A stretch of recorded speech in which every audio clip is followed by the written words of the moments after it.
नमस्कार, मेरे इस YouTube चैनल पर आप सभी का हार्दिक स्वागत है, अभिनंदन है।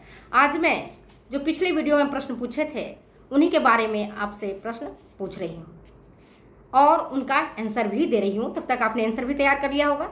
आप अपने तैयार किया है आंसर, उसको आप अपने साथ मिला सकते हैं। तो पहला मैंने प्रश्न पूछा आपसे, क्वारंटाइन किसे कहते हैं? संगरोध जिसको आप बोलते हो। क्वारंटाइन नाम खूब सुन रहे हैं अभी आप। आइसोलेशन, क्वारंटाइन किया गया 14 दिन के लिए, आइसोलेशन में रहना है, अलग रहना है, किसी से नहीं मिलना जुलना है।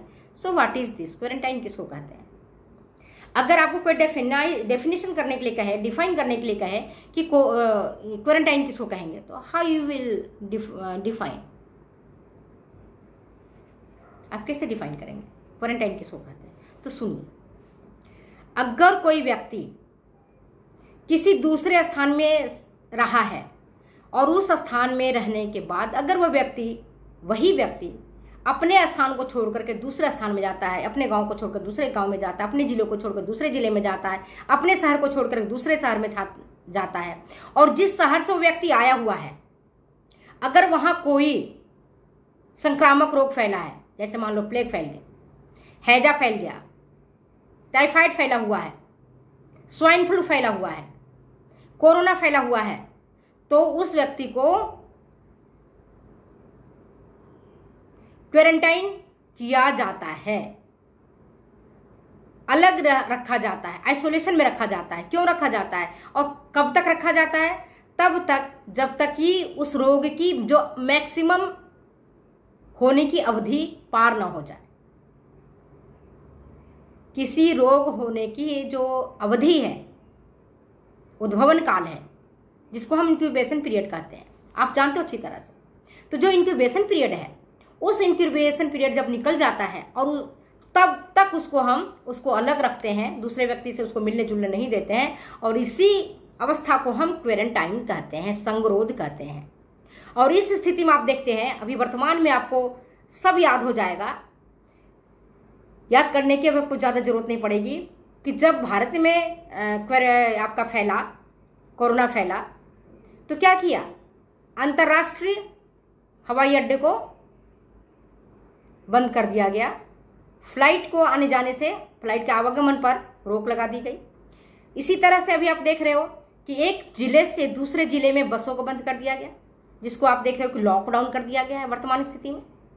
और आप देख रहे हैं एक शहर से दूसरे शहर को जाने वाली बसें हैं, या जो संसाधन है, जो आपको ट्रांसपोर्ट का साधन है, उसको इन्होंने रोक दिया है। इसी को हम क्वारंटाइन कहते हैं। अच्छी तरह से मेरी बात समझ में आ गई। और आइसोलेशन क्या होता है? आइसोलेशन पृथक्करण। आइसोलेशन मतलब अगर आपको कोई बीमारी हो गई है जो संक्रामक है, इससे दूसरे व्यक्ति को फैल सकता है। आपके घर के लोग भी परेशान हो सकते हैं, आपके पड़ोस के लोग परेशान हो सकते हैं, आपके मित्र परेशान हो सकते हैं, आपके स्टाफ के सदस्य परेशान हो सकते हैं, जिनके साथ आप काम कर सकते हो वो परेशान हो सकते हैं।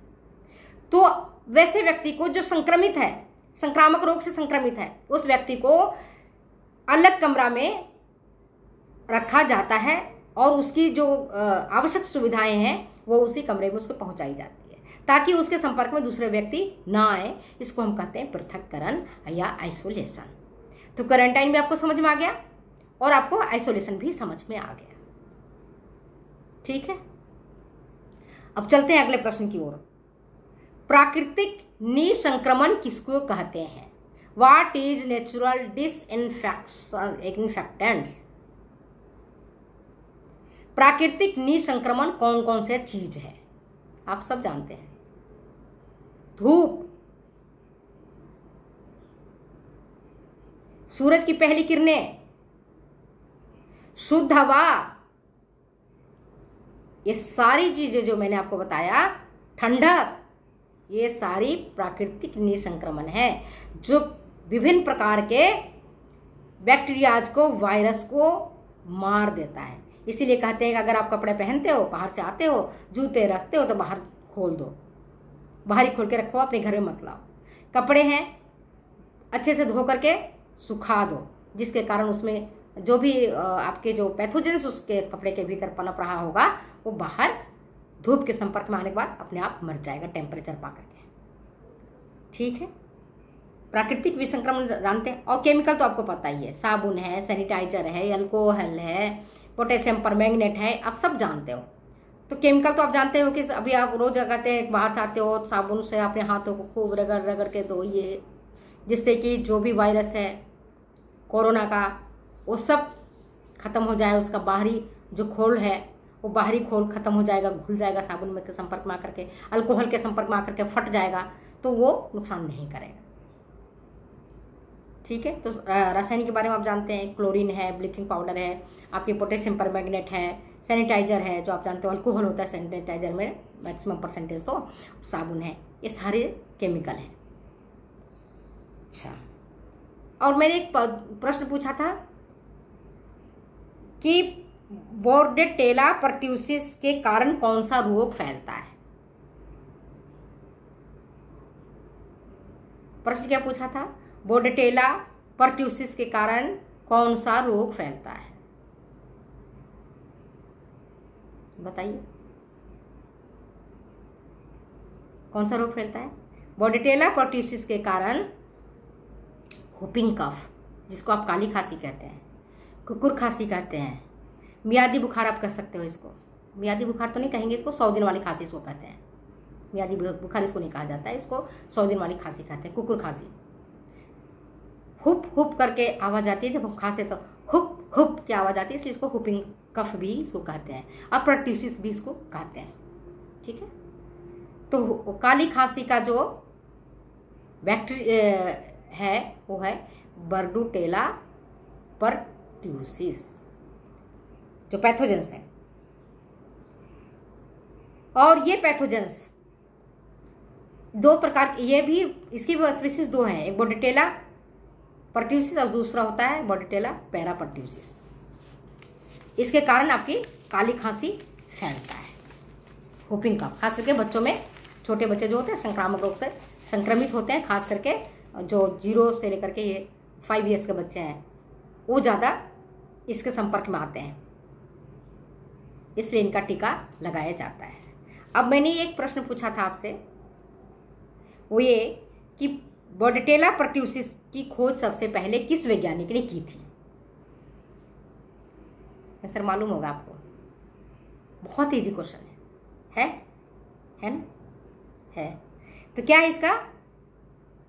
बोर्डेटेला परट्यूसिस की खोज सबसे पहले की थी जूल्स बोर्डेट ने और ऑक्टेव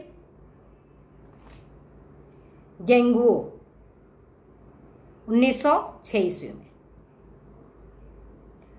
और बोर्डेट ने खोज की थी, जूल्स बोर्डेट ने, इसीलिए इसका नाम बोर्डेटेला, अपने नाम पर उन्होंने बोर्डेटेला, बोर्डेट से बोर्डेटेला पढ़ा। याद आ गया? नेक्स्ट देखते हैं, किस वैज्ञानिक ने काली खांसी को डिप्थेरिया और टिटनस के टीके को लगाने की खोज की थी? किस वैज्ञानिक ने डिप्थेरिया और टिटनस के साथ ही हुपिंग कफ का भी टीका लगाया जाए, इस बात की किसने खोज की थी और इस टीके का आविष्कार किसने किया था? आपको मालूम होगा किसने खोज की थी, बताइए आप। पर्ल केंद्रिक थे, उनका नाम था पर्ल केंद्रिक, जिन्होंने डीपीटी टीके का आविष्कार किया। DPT means D for diphtheria, P for pertussis और टी फॉर टेटनस। अमेरिकन वैज्ञानिक थे जिन्होंने